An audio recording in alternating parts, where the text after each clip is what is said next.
My professional field is technology enhanced learning, so that kind of gadgets like you have over there. I teach to pre-service teacher education students. And Finnish school system is described over there. So our teacher education starts from this level. So we teach in our university also teachers to early childhood education and care. So it's a one big group of our teacher education. And children have that early childhood education and care from that very, let's say, baby phase until they are 5. And then we have that 1 year pre-primary primary education. And now it's in the discussion that should we extend that pre-primary to a longer one, because it's a little bit more school-oriented activity when compared to early childhood education. And after that, children go to basic education, and in Finland it's 9 years, comprehensive school.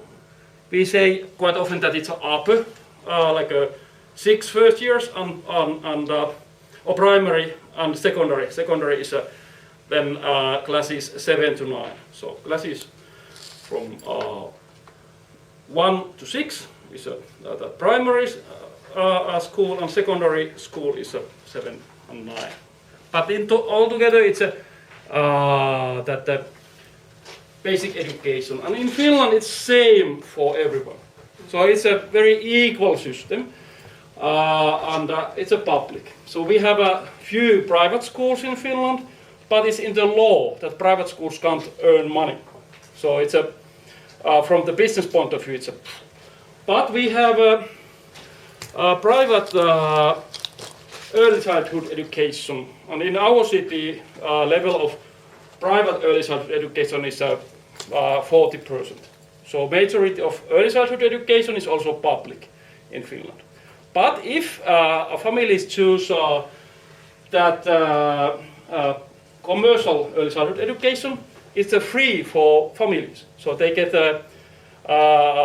like a payment coupon, and they put the payment coupon then to early childhood unit. So like a private business is in early childhood in Finland. Otherwise, it's a pub. And you can choose whether to take the private one or the.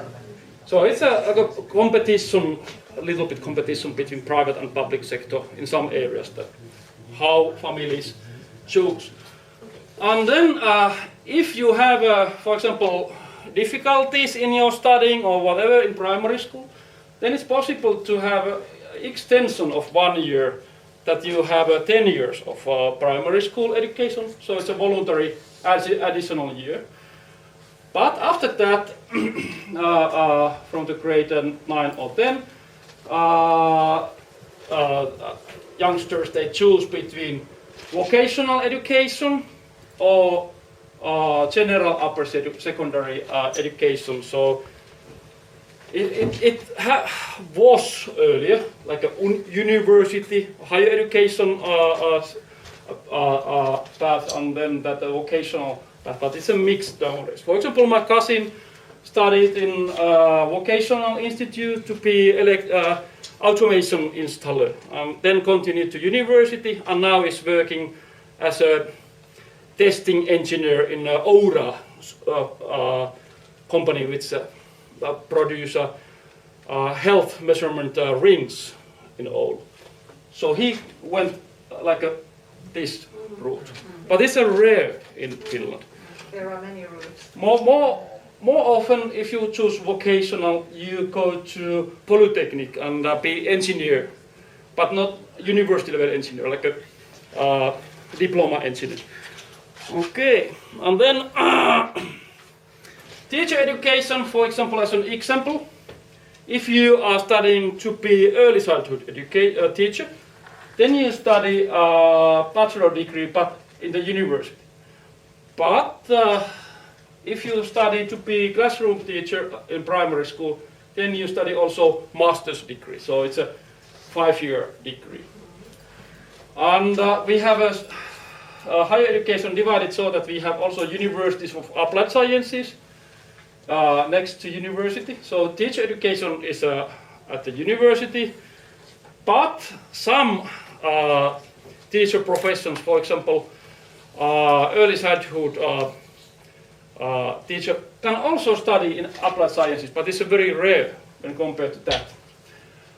And nowadays it's also possible to study master's degree in some programs in that applied science university after you have got work experience, but this is also very rare. So if you choose, let's say, that scientific route, then that master's level is very common. And in polytechnic or applied sciences, that's not so. And if you are crazy enough, like I was, you may get doctoral degree. So then it's 8 years of studying altogether in optimum situation. But quite often, if you are studying to get that doctoral degree, it will take years and years to get that level. But now it's optimum passage in doctoral degree studies is 4 years. But in Finland, quite often you are not funded, so you need to apply scholarships and so on in order to fund your doctoral degree study. So it's a little bit challenging level when compared to other levels. Do you have any questions related to this CM, or do we continue? Yes. I don't have a question. I just want to show if you can put it on a bit. Yes. Here. Like here. Now there is a talk of, well, actually it has been already decided. Yeah, that obligatory responsibility to study. Yeah, it was big change in our primary school and secondary education system that you have to study either matriculation, examination level, or get a vocational qualification. You can't choose do you want or not. Each let's say teenagers in Finland, they have to get either that academic qualification or some profession, like a plumbing installer or cook or whatever. But now it's in the law. So you cannot just stay at home and do nothing. Yeah. What age can you stop school then? When you are 18. 18. It's in law that you have to get qualification, and it has been quite tough discussion because, like politics altogether, we have a limited amount of resources. So among teachers, there has been discussion that should we put resources in the basic education in order to help students with learning difficulties, or should we guarantee that secondary education? And that debate has been like because we didn't get enough resources to implement this. And now it's free also. Earlier, if you were in high school, you had to pay books and computers and so on. But now, as part of law, this was changed to free. So for example, my daughter, who is now in high school, she got computer, she got all books, materials, etc. for free. And if you think about that, we have a fixed quota of resources. Now resources are actually a little bit moved from this to this. And resources for special need pupils in basic education has been not just special education, but in general. The general education. General. So all educational resources have, like the use of resources is extended to cover that extended free. Because we have the same money, but now it has to be able to. With the same money, we do more miracles. Yeah. Yeah, but so you have to change something and give less money to others then. No? Yeah, or we can say also that if, for example, we had a need for money over there, Yeah. now it can be said that no, you don't get money because we have a new needs over there. So it's like a balancing. But it's, of course, it's always like that. And it's always a question of who you ask. Yeah. Because if you ask me, I would love to have all the money in the Yeah, basic education, yeah. of course, because I teach there. And I can feel the lack of money Yeah, there. but if you ask from the, for example, let's say, officials who are doing higher level education choices, like a Ministry of Education or company representatives, etc., they say that it's good for national economy that we get qualified experts more, even though that qualification is not so high. But anyway, we get education to all members of the that age group. So it depends. Or if we ask from the parents, of course they are happy to get the free instruments and books and computers, etc. But we don't have free because taxation rate is very high in Finland. My wallet is yelling that no, it's not free. You have to pay. But for example, the money could have been taken from somewhere else and say no more money for industry or anything and more for education. This is not the choice that has been taken. Yeah, it's Politics. A It's politics. Yeah. Yes, Okay. it's politics, and Okay.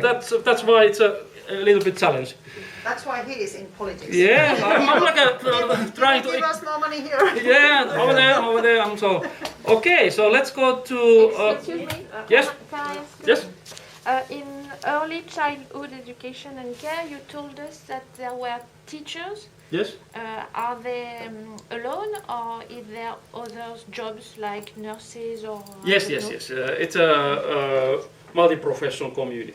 So there has been like a more nurses than teachers, and now it was also part of political decision. Let's say, I think it was last government before this current one, that we have to raise qualification rate among early childhood professionals. And now it's a huge amount of lack what comes to qualified professionals. So we try to educate a lot, huge intakes, for example, in our university. But main issue is salary. Salary is very low if we think about that they have higher education. So when early childhood education teacher goes to job, she or he quite soon finds that it's a demanding, it's hard work, and I'm not paid enough. And then they go to another profession, and then we educate more and more. So there is a gap at the moment because we have increased amount of bachelors in early childhood education, in early childhood units, but we don't have enough professors. And professions are also like changing to different working places. And it's a taboo. We don't speak about this a lot in Finnish community, society, in different cities and so on, because if we raise a lot salaries, it would cause political issues in the budgeting, because it was like a problem elsewhere. But now, currently, teachers and so on in Finland are considering to go to strike. We will have a 2-day strike next week. And it's related to that salary issue in all levels, but especially in early childhood education. Yes, please. I have a question. Since the funds allocated for the educational system has been extended to the secondary, and the law is now either you get a job in the technical field or you move in the next the other side. In case a child is not able to meet these two demands, whose responsibility is going to be the responsibility of the father or the child? In that case, what is the law saying about that? I think that it's a family's responsibility. But we also have these systems like etsivä nuorisotyö. Yes, youth work. Yes. Yeah. So it's a shared responsibility between family and of course different kind of education institutions. And for example, in our city, system has changed in latest 15 years, so that youth work and educational sector are combined. So city of Oulu knows very well what is going in school and out of the school. And if somebody finishing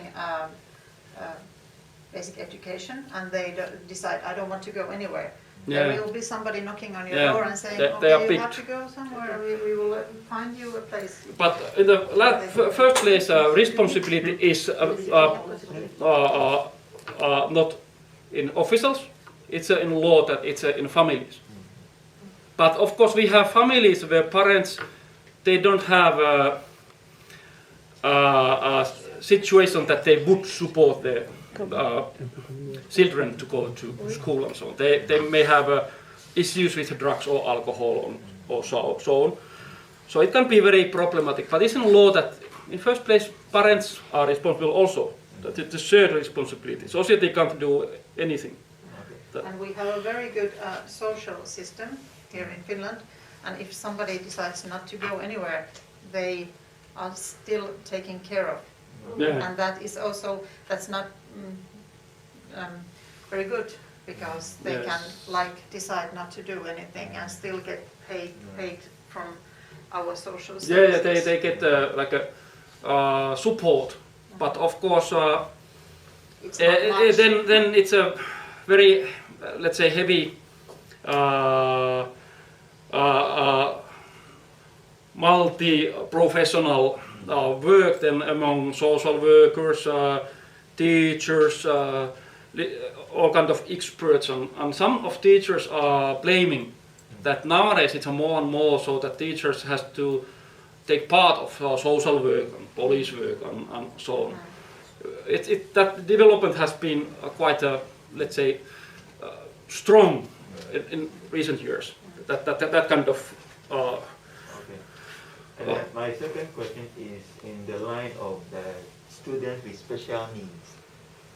So in case the child up to that level has not been able to meet this standard because of his mental ability, is he going to be taken care of by the social community you're talking about, or?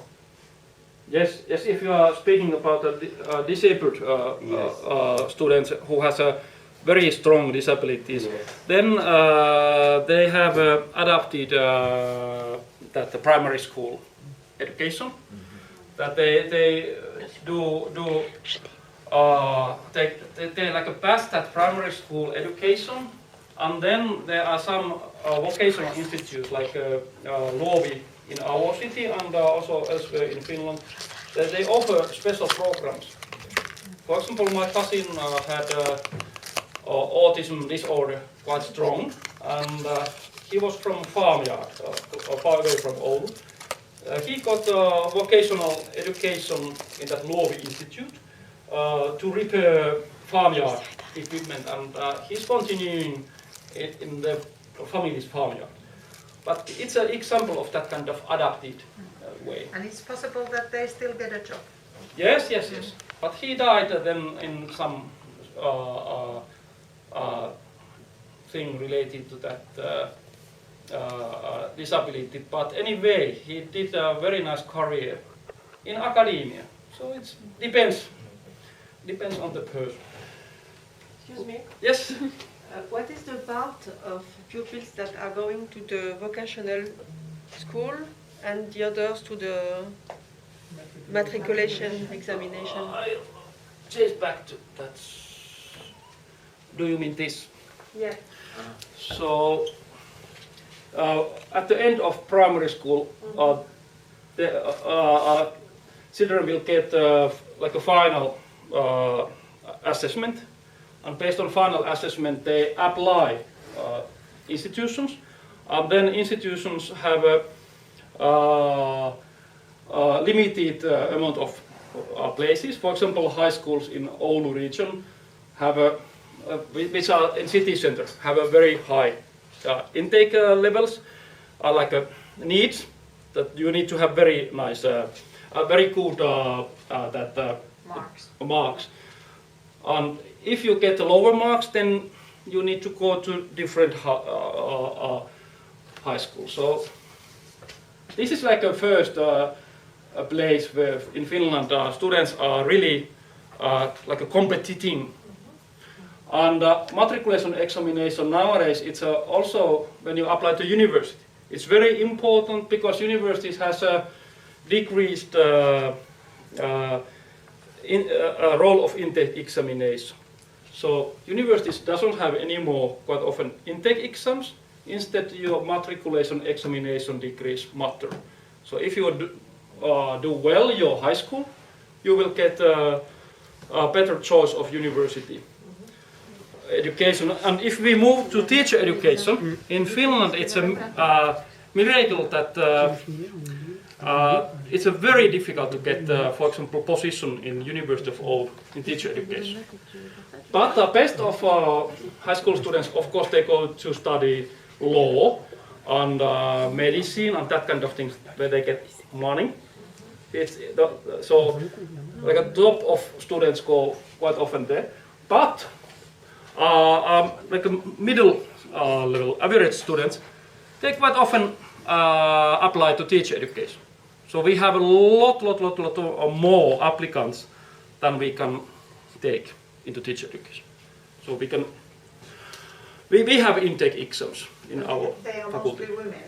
Oh yes, that is issue that most of teacher education students are women, and of course it doesn't reflect ratio between females and males in general. Need a lot of men in our schools. I'm example of men from male trap. When I was young, there was a technology-oriented teacher education program, and it was so interesting that I happened to apply. And I had quite, let's say, below average degree from high school. But I happened to get into university, and then I somehow also studied to be doctor. But without that technology-oriented teacher education program, my points wouldn't be enough. So that certain teacher education program had a possibility to male applicants to be accepted to university.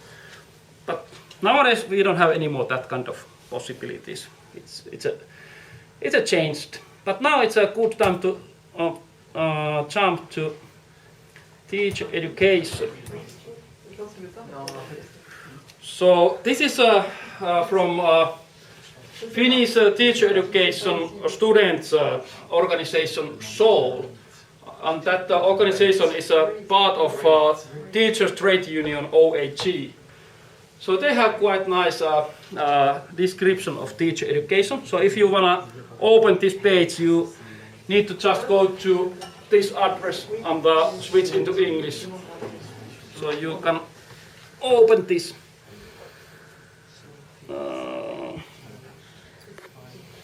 But yes, so preschool and early childhood education teachers, they have the bachelor, and my education is that classroom education, classroom teacher education. Is it yours also? Yes, at first, and then also special needs. Okay, yes. So you have done then additional studies. But this is a European credits. It's a 300 study credits. Like is subject teachers, and subject teachers are like teachers who have studied first, for example, mathematics in the Faculty of Science, and then they have done 1 year teacher training and educational sciences studies in our faculty. and altogether the amount of credits is same. So classroom teachers and subject teachers actually have a similar degree. Of course, classroom teachers study that 5 years in our faculty, so we have a little bit different structure than those who come from the specific scientific faculties, like a faculty of humanities and so on. And subject teachers are paid more, Yes. even though we have the same. To Yeah. work in university? Sorry?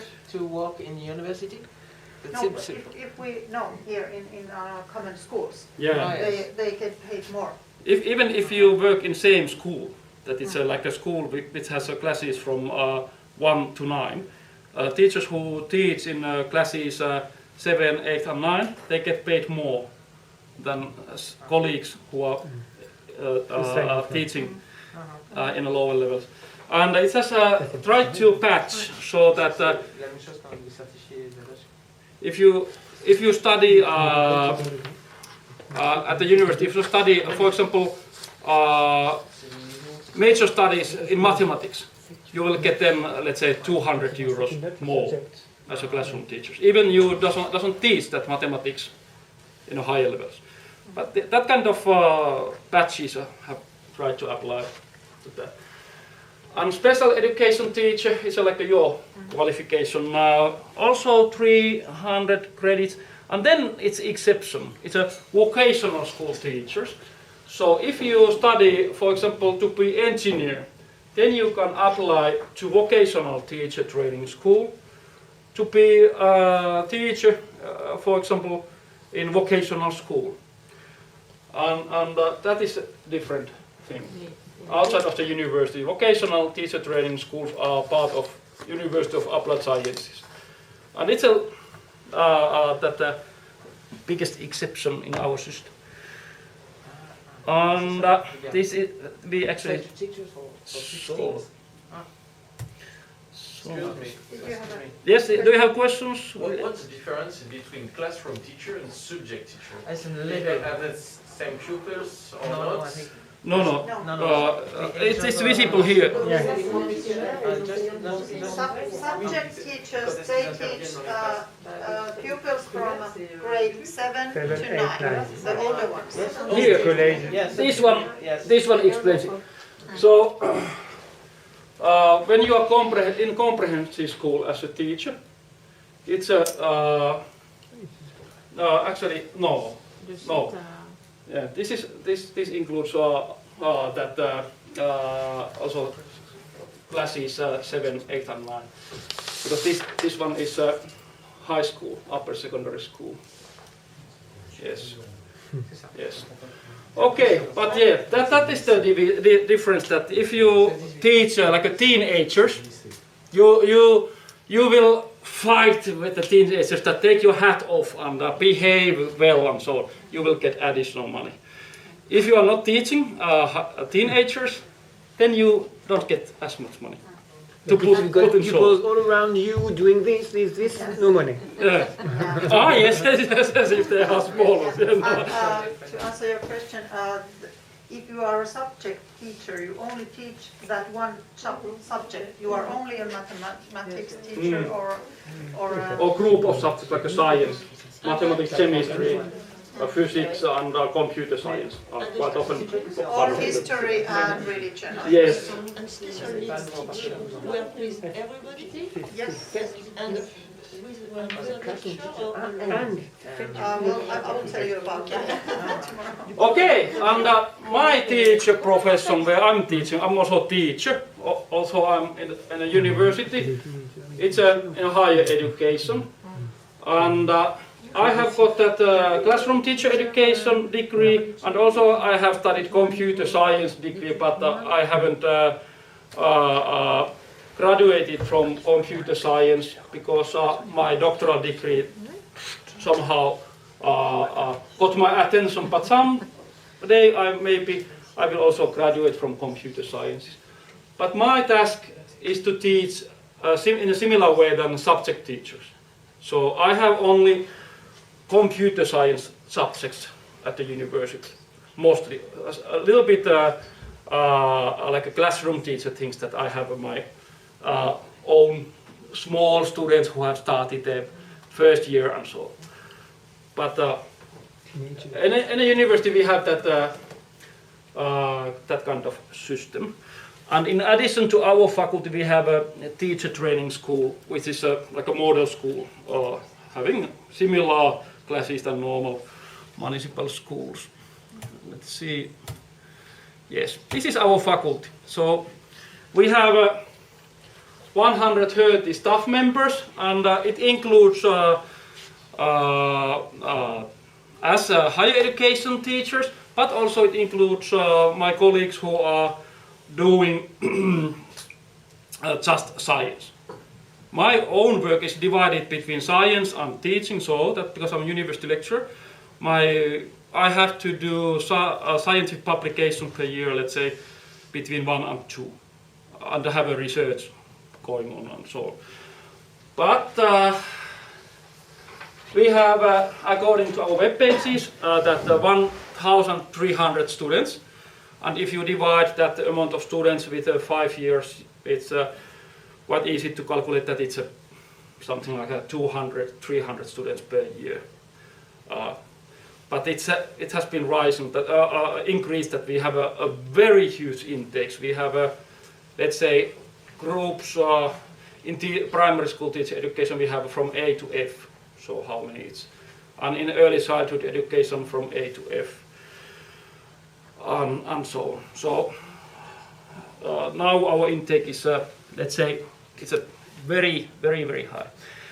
Okay, and from our faculty, graduates can work, of course, as teachers, but also education coordinators, researchers, consultants, and so on. And my students, or like a degree programs, what I teach, from all fields. Like my most challenging classes are among master's education students who come from different kind of countries, and they pay 15,000 euros of their studies, so per degree, and they are very demanding students because they pay, but also they have background that they have been serial entrepreneurs, coders, teachers. They have studied, for example, English, and then they are like a Bachelor of Science degree, and they continue to masters in our university.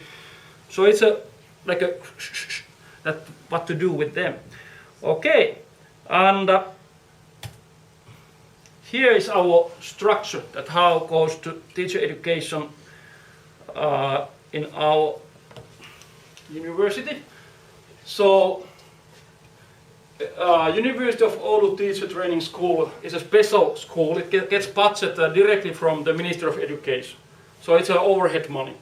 It goes to our university budget, but for example, our faculty administration can't limit teacher training school budget. They decide what they want to do with their money, but still it's part of our faculty, and most of teacher training is done in training school. So we have all training schools actually in our university. We have 2 early childhood units. One is inside of the university. It's a half-day daycare center that the staff can bring the youngsters to that, and it's a research daycare center. So it has a lot of cameras, and kids can be observed. And then also bigger daycare center outside of the university, and then primary school, 2 primary schools in Koskela and Linnanmaa, like 2 separate big schools for teacher training, and then that high school. So this is a huge, like a faculty in a faculty, and not counted to our staff members. Okay, and nowadays we have divisions to research units: learning and learning processes, teacher and teaching, teacher teaching, education communities, values, ideologies, and social context, etc. And under this unit is a primary teacher education and learning and educational technology. And I'm located to, I think, that learning and educational technology. I'm a member of that research community. But also I teach for primary teacher education, secondary teacher education, special education, music education, early childhood education globalization and education sciences. So I have courses for all kind of units, yes. And here is our curriculum. So I can, for example, show how it goes in that this one. For example, master's studies. But is this all forward one? Let's see. No, degree studies. Faculty of Education. Yes, this How one. many cities nowadays it's possible to study to become a teacher? Helsinki, Turku, Tampere, Joensuu, Oulu, Rovaniemi. Six, I think. Six cities. Cities where you can. And to become a special needs teacher. Special needs teacher education has increased, or extended to many places. Now Rovaniemi got last that degree program qualification. So I think that in all places, because it's after we got that three-pillar special education system, that it's integrated to teaching profession, then need for special education programs increase a lot. So it's everywhere nowadays, I would say.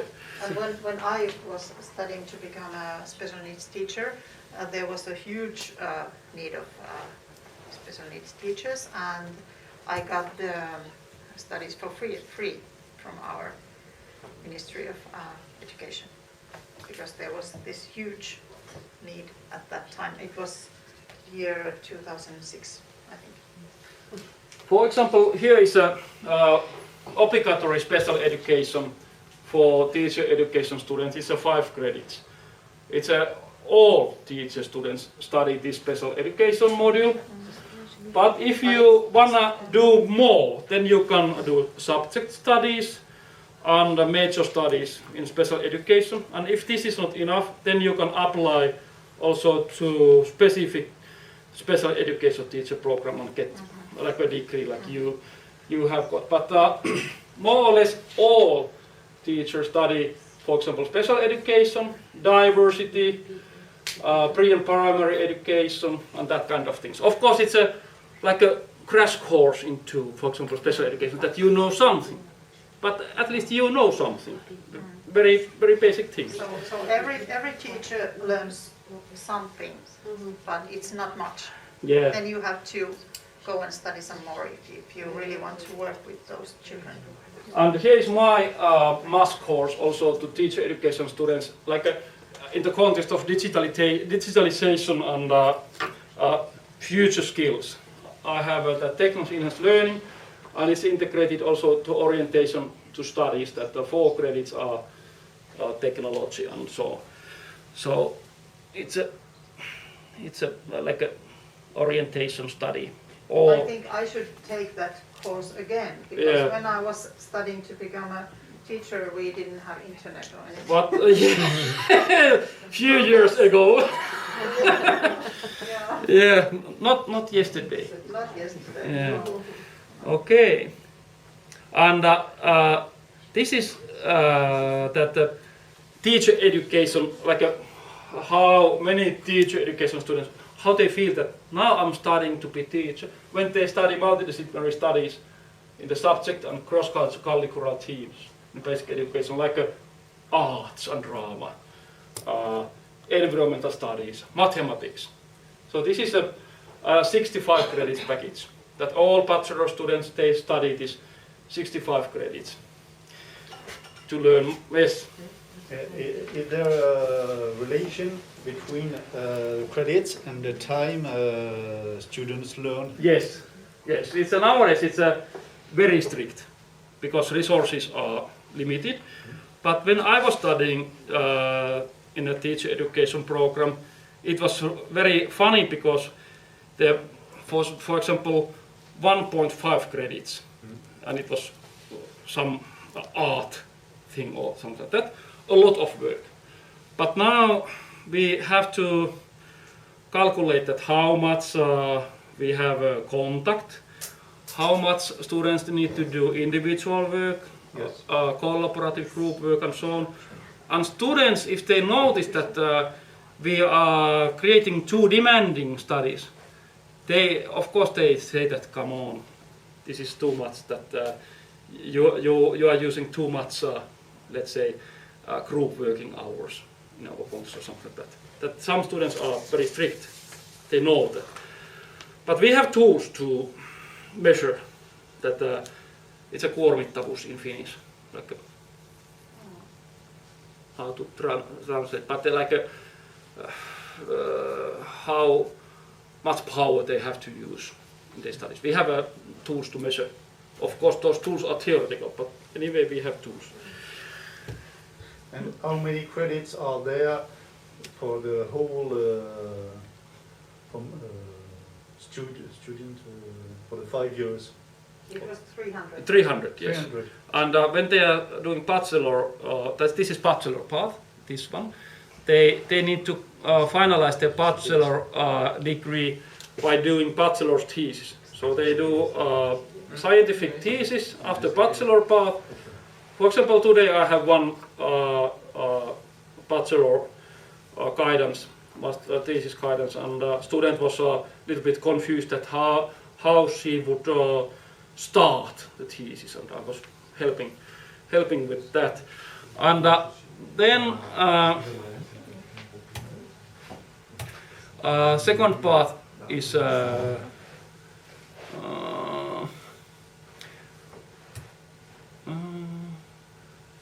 Master of Education. And here is that master thesis as a part of studies, and the master thesis is 30 credits. So it's comparable to teachers that the multi-topic model, it was 65. So if you use 65 credits to learn mathematics, art, etc., in master studies you need to use 30 credits to do the scientific research. And this is when they are doing master thesis, that they have to collect data. So they have to design and implement research project where they go to school or they create questionnaire and analyze answers and present those. And it depends on the student what kind of projects they do. For example, one student who is nowadays working for Code School Finland used 150 additional hours to code Minecraft world to space, to teach non-coding kids to learn how to code with a make code. And it was a very upsetting experience to other students, that how on earth that should we use that much amount to do things. That it depends on the student. And that was like the student's own choice? Yes, to do that. it was his choice. And after this he has used free time to develop a mathematics learning world, like a game, Madness, beside of taking care of 2 babies and a wife. He has done again coding, but their own choice. Anyway, then optional courses that students can choose, and then minor studies, 25 credits. So in both bachelor degree and master degree, students need to choose minor studies, like a study, for example, sports or drama or education technology, what they want. It's a their choice. For example, for me, those minors were what is alphabet? Early early childhood education or Yeah, something like that. that I mostly wanted to teach children who are in the first or second grade.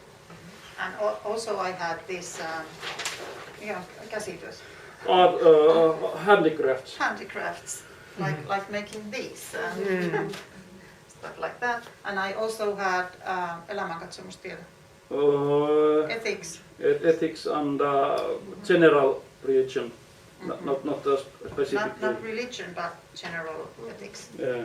Those were mine. Yes, and here is a question related woodworking, cooking, electricity, plumbing, what kind of activities. It's a interesting one, and it's related to. Those are also taught by a certain teacher. Yes, subject teachers or teachers who have done that minor or major studies in a certain topic. For example, many teachers they choose handicrafts subject studies and then or music, so then can teach arts. Or cooking. Yes. In Oulu we don't have a homework teaching. It's in Helsinki and Savonlinna. But in our region we have a specialized quite a much to new thing which has roots also in technology-oriented teacher education program where I studied. It's called Science, Technology, Engineering, Arts, Mathematics. It's like a multidisciplinary thing. And this is a City of Oulu page, this STEAM thing. And this is like a handicrafts and digital topics together. It seems that they don't have good enough pages in English, I think. Let's see. But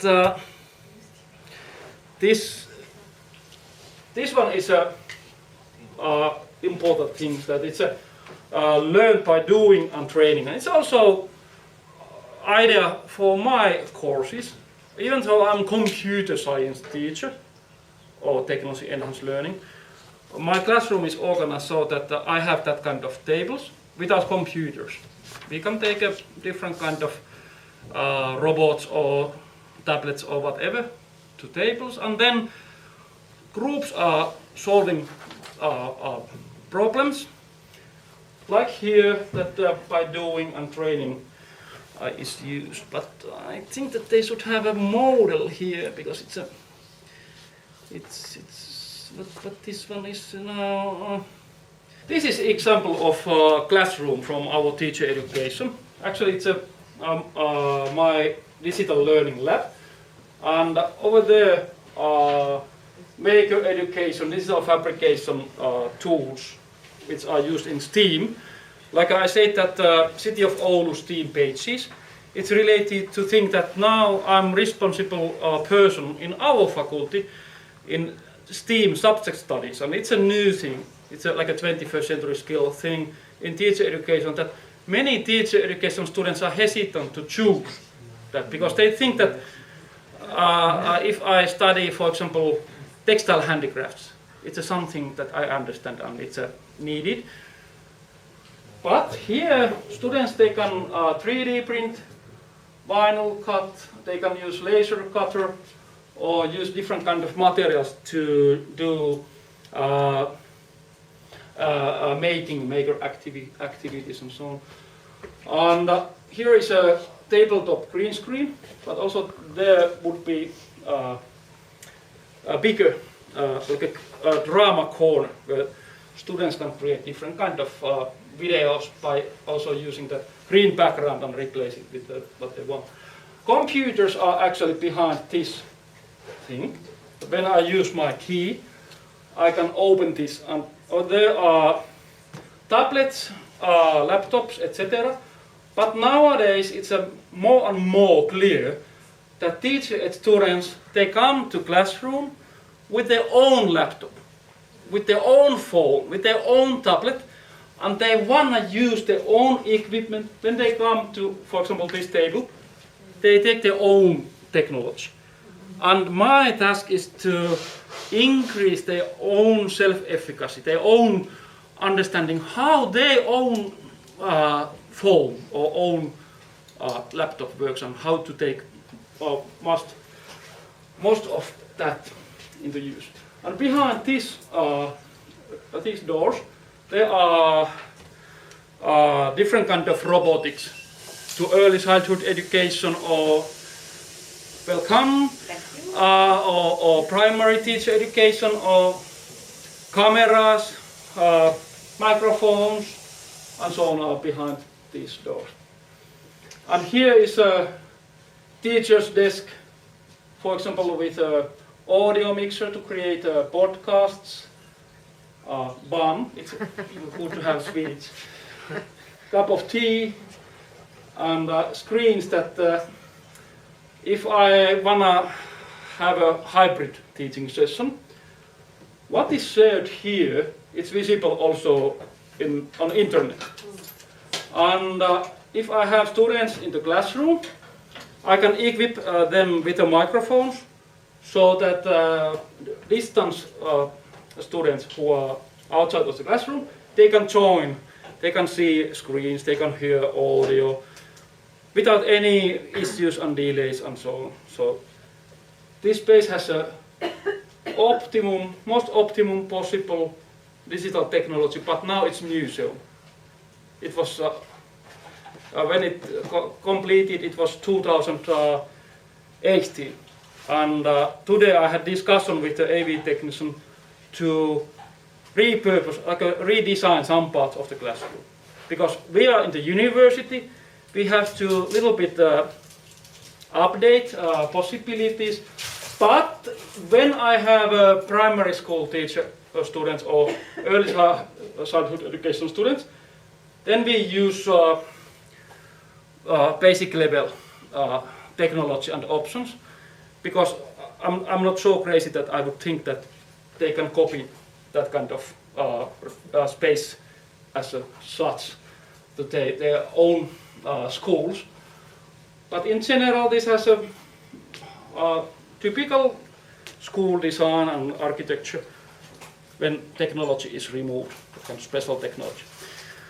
Okay, and also, as I said when I started, that I'm in politics. I'm a member of City Council here in Oulu, but also a member of Board of Education and Culture. So, being a teacher educator, it's a one profession, but when I have a meeting in council or the Board for Education and Culture, then I'm doing decisions related to early childhood education or primary school education or that high school level secondary education. Vocational education is organized so that City of Oulu appoints members to the separate board. There I'm vice member. I'm not official member in that thing. But if I were normal teacher educator like she is, I would be banned to participate into Board of Education and Culture. So now, because I'm working at the university, I have possibility to do decisions what comes to teachers and teaching in the school. Otherwise, it wouldn't be possible because of interest conflict. Okay, but I think that I'm ready because clock shows that I have 2 seconds left. You have 2 seconds left. Oh no! Do you? You can use my time, no worries. Okay. I wanted to ask you something. Yes. Could you tell something about the funding Yes. of the schools? Yes. Yes, it was also on the question list. That funding of the schools, if we think about the funding as a whole, university funding, where I'm working as a teacher, it comes from the Ministry of Education, like that kind of teacher education. So, but a little bit, let's say half of funding comes from Finnish Ministry of Education, but research projects, etc., are funded by different kind of research funders. Then when we go to vocational school and high school level, Then, for example, high schools in our city are part of our city budget. So, city of Oulu pays. But in Finland we have a system that, for example, Helsinki has a lot of money flowing in because they have headquarters of companies and they get a lot of taxes. So we balance between different communities and cities. So if we have very small community, like a Hailuoto island next to Oulu, they get most of money from the Finnish, not Minister of Education, but Minister of Finance and so on. It's like a balancing. And Oulu is almost working on its own. We get a little bit subsidized from the south, let's say so. And vocational schools in our region have been organized so that cities and communities like own vocational schools and fund those. But now I think that it's still that system. But we are now in the middle of big political change that the regional administration is getting a position. Now healthcare is moved already to regional administration, but in the future more and more possibly vocational education and secondary education in general may be moved to regional administration outside of the city of Oulu. It's in a political discussion. Some politicians are like rallying that. And primary schools and daycare, including private daycare, are funded from our city budget. And it's like we fund because tax rates in Finland are, I wouldn't say too high because I'm working with the taxpayers' money, but pretty high. So universities are funded from Ministry of Education, but otherwise more or less communities. And for example, our city of Oulu has a budget which is over 1 milliard euros. So we are quite big what comes to Finnish scale. And who pays the salaries for teachers? It's the community. Community-based salaries. So our sector in city of Oulu, where I'm in the board of education culture, we have thousands of workers. And most of our staff are teachers or teaching professionals. So it's the biggest sector. And now when healthcare is moved and social work moved from city of Oulu to regional administration, in the starting from the year 2013, most of our city budget will go to schools and education and culture and teachers' salaries. So we will be moved to city planning and teaching and culture organization with a health, like that kind of hyvinvointi, well-being task is into municipal law, that even that healthcare and social work will be moved to regional administration, still our major task in municipal law is well-being. And we have to support well-being by organizing sports, culture, education, urban planning and so on. It will stay in the law, but we don't have a direct healthcare and social work anymore after next year. Okay, now I have used 3 additional minutes. Okay. Any more questions? Just to say, what is happened in 2026?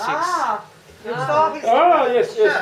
It's Oulu will be capital of culture. In that year. You are honestly welcome to see different kind of cultural attractions and so on. Yeah. It's a very huge event. Yes, because we were very happy to be announced as that, and we are planning all kind of wonderful things and happenings then. Yeah. You will have to come back then. Yeah. It will be big bang then. Okay, thank you. Thank you.